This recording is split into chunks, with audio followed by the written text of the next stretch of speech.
الرحمن الرحيم. اللهم صل وسلم وبارك على سيدنا محمد. ازيكم يا حبايب قلبي، عاملين ايه؟ يا رب تكونوا كلكم بخير يا حبايب قلبي. النهارده ان شاء الله باذن الله هنعمل طريقتين للجلاش احلى من بعض. طبعا الجلاش دي حاجه اساسيه طبعا على السفر بتاعتنا في رمضان وفي المناسبات وفي الاعياد. هنعمله بطريقتين احلى من بعض، هنعمل طريقه باللحمه وطريقه بالجبن، والاثنين ان شاء الله باذن الله هيعجبوكم يا حبايب قلبي. معايا كده لفتين جلاش، طبعا اي جلاش انت بتحبيه وبتفضليه يا حبيبه قلبي. ومعايا كده نص كيلو لحمه، ومعايا بصله كبيره او بصلتين وسط، ومعايا كده نص معلقه جوز الطيب، وجوز الطيب بتبقى حلوه قوي مع تعصيبه اللحمه، وربع معلقه فلفل ومعلقه ملح. نروح كده على البوتاجاز. معانا بقى كده صينيه حبيب قلبي او طاسه بقى اللي موجود، ونحط كده معلقتين زيت، معلقتين اتنين بس، عشان ممكن اللحمه بتاعتنا تكون فيها نسبه دهون ولا حاجه. وهننزل بقى كده باللحمه،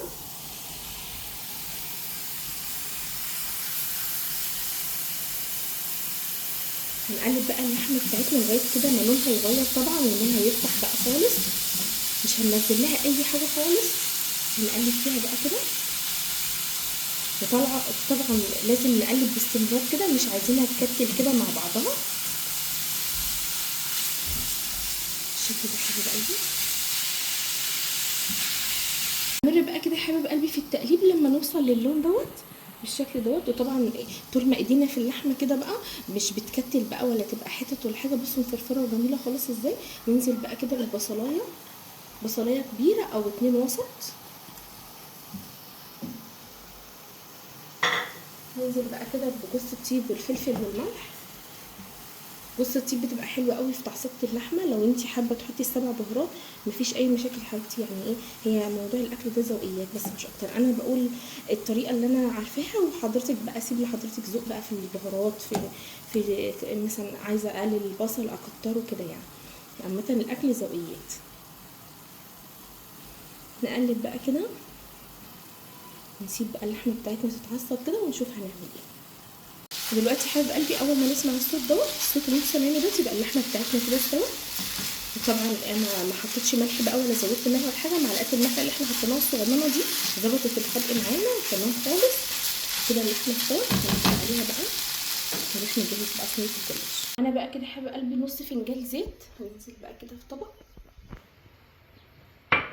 معايا نص فنجان برده سمنه سايحه، سمنه بلدي. عايزه زبده، سمنه وزبده مفيش اي مشاكل خالص. زيت بس مفيش اي مشاكل يا حبايب قلبي. زي ما قلت لكم اي حاجه مش هنوقف نفسنا عليها. هنقلبها بقى تقليبه كده. معانا بقى كده صينيه، هناخد بقى الصينيه بتاعتنا ندهنها دهنه كويسه الاول بالشكل دوت. طريقته حلوه خالص وخفيفه، وان شاء الله باذن الله تعجبكم. واللي بالجبنه ده بيبقى طعمه حلو خالص كده تمام. دهنا بقى الصينيه يا حبايب قلبي كده. وطبعا لما نيجي نخرج الجلاش بتاعنا يا نلفه كده في فوطه، يا اما نسيبه في الكيس بتاعه يعني كده عشان ما ينشفش مننا ولا شكل الجلاش بقى. هناخد بقى كده ايه كل ورقتين، هنفرد بقى الجلاش كده. انا هاخد كل ورقتين مع بعض بالشكل دوت. ننزل بقى في الصينيه بسم الله كده يا حبيب قلبي. بعد كده ناخد بقى ايه السمنه بتاعتنا والزيت، ندي مسحه بقى كده. لما نوصل نص الجلاش بالظبط هننزل بقى باللحمه. انا كده وصلت لنص لفه الجلاش يا حبيب قلبي بالشكل دوت، كل ورقتين مع بعض. هننزل بقى باللحمه، ننزل بقى اللحمه كلها ونوزعها بقى كويس كده بالشكل دوت.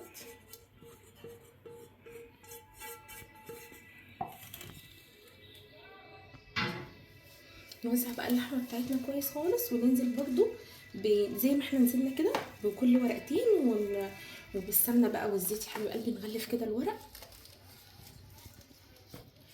انا بقى اللحم حبيب قلبي بالشكل دوت، وهننزل برده كل ورقتين بقى بالشكل ده لغايه ما نقفل بقى الوش للنهايه كده. الحروف دي ممكن ننزلها بالشكل دوت. ناخد بقى السمنه كده نغلف بقى الورق بتاعنا كده يا حبيب قلبي. طريقه سهله مخدتش اي وقت خالص. وطبعا الجلاش دوت حاجه اساسيه طبعا في العزايم بقى، يشرفك في اي عزومه. وطريقه الجبنه دي حلوه خالص هتعجبكم ان شاء الله. انها بقى كده يا حبيب قلبي، وانا جيت على اخر ورقتين بقى وتنيتهم اللي جوه كده بالشكل دوت عشان ما يبقاش حروفهم واقفين وكده. وهنقطعها بقى بسم الله. طبعا نجيب سكينه حاميه بقى عشان ايه تمشي معانا على طول وتقطعه من غير ما يتبهدل يعني ولا حاجه بالشكل ده. نقطعه. قطعنا بقى صينيه الجلاش يا حبيب قلبي زي ما انتم شايفين كده. هندخلها بقى كده على يعني الرف التاني على طول في الفرن، وطبعا مولعين من تحت بس. اول ما الجلاش بتاعنا بقى يعلى كده شويه وتحس ان هو يعني مش داخل في السوا ولا حاجه، يعلى بس كده ويعني وريحته تطلع، هنطلعه بقى ونعمل له بقى ايه التشريب ان شاء الله باذن الله. نعمل بقى دلوقتي سقيه الجلاش يا حبيب قلبي. معايا كده كوبايه لبن 200 مللي بالظبط، ومعايا كده معلقتين سمنه ومعلقتين زيت وحبيتين بيض. هننزل بقى كده باللبن بسم الله. طبعا هنعمل بقى البيضتين، هنضرب البيضتين كده كويس عشان خاطر لما ينزلوا في اللبن بقى ما يكتروش مننا ولا حاجه. تمام. هننزل بقى بحبيتين البيض، وهننزل كده بمعلقتين السمنه ومعلقتين الزيت. معانا هنا بقى كده رشه فلفل اسود صغننه، رشه صغيره خالص. ومعايا كده معلقه بيكنج باودر عشان تدي للجلاش بتاعنا هشاشه كده وتخليه حلو ان شاء الله. ورشه ملح صغيره خالص، يعني نقول كده ربع معلقه بس مش اكتر من كده. طبعا احنا مظبطين ملح اللحمه بتاعنا. هنقلب بقى السقيه بتاعتنا دي حلو خالص، والبيكنج باودر بقى بيخلي الجلاش بتاعنا بيورق كده ويبقى حلو خالص. معانا بقى كل حاجه كده تمام. هنقلبه بقى تمام خالص يا حبيب قلبي بالشكل دوت، وبعد كده هنطلع صينيه الجلاش بتاعتنا. انا بقى صينيه الجلاش يا حبيب قلبي، وهنسقيها بقى ونتاكد كده ان ايه وصلنا السقيه لكل الصينيه بسم الله بالشكل دوت. نجي بقى على الجنب ده،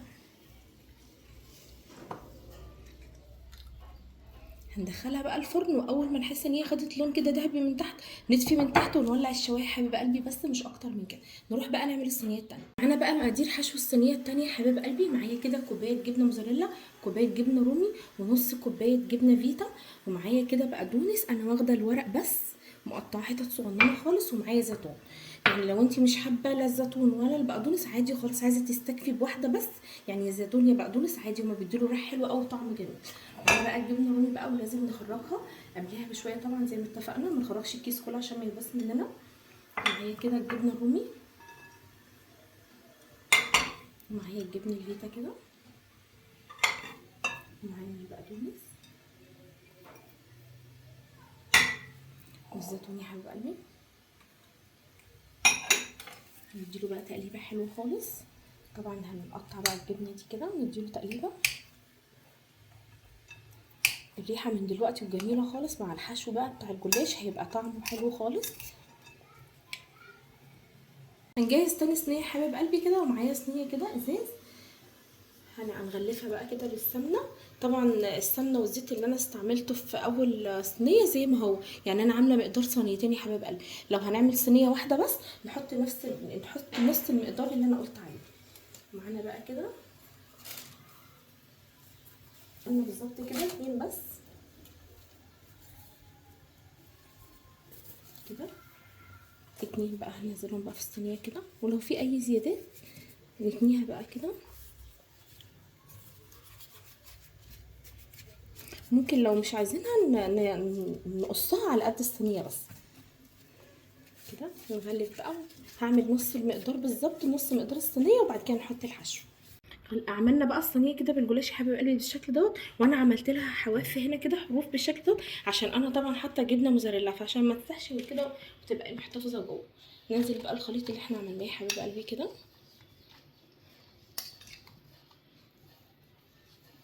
بالشكل دوت، وهنوزعه بقى كده تمام. ونقفل نفس ما قفلنا الصينيه التانية، وهنعمل برده نفس صوص السقيه كده نفس المقدار بالظبط مع بعض كده ان شاء الله خطوه بخطوه. خلصناها بقى كده يا حبيب قلبي بنفس ما عملنا الصينيه التانية بالظبط، كل ورقتين وقفلتها بالشكل ده وقطعتها. هدخلها بقى تاخد التشميعه الاولانيه دي، وبعد كده عملت لها نفس صوص السقيه نفس اللي عملناه بالظبط، نفس المقدار حبايتين البيض وكل حاجه حبيب قلبي. هدخلها بقى تاخد تشميعه واوريكم الصينيه التانية. خرجنا بقى صينيه اللحمه حبيب قلبي، زي ما انتم شايفين ريحتها حلوه قوي، والسمنه البلدي بقى عامله شغل جامد بصراحه، الريحه جميله خالص، والطعم ان شاء الله باذن الله هيكون اجمل. ودخلنا بقى الصينيه اللي هي بالجبنه، هوريكم بقى الاتنين في النهايه حبيب قلبي، مش هنخرطها ومش هنيجي يمها خالص دلوقتي، هنسيبها تبرد وبعد كده نتعامل معاها. دخلنا الجلاش بقى خد تشميعه كده يا حبايب قلبي، دي تاني صينيه، وعملنا بقى كده التسقيه بتاعتها، نسقيها بقى كده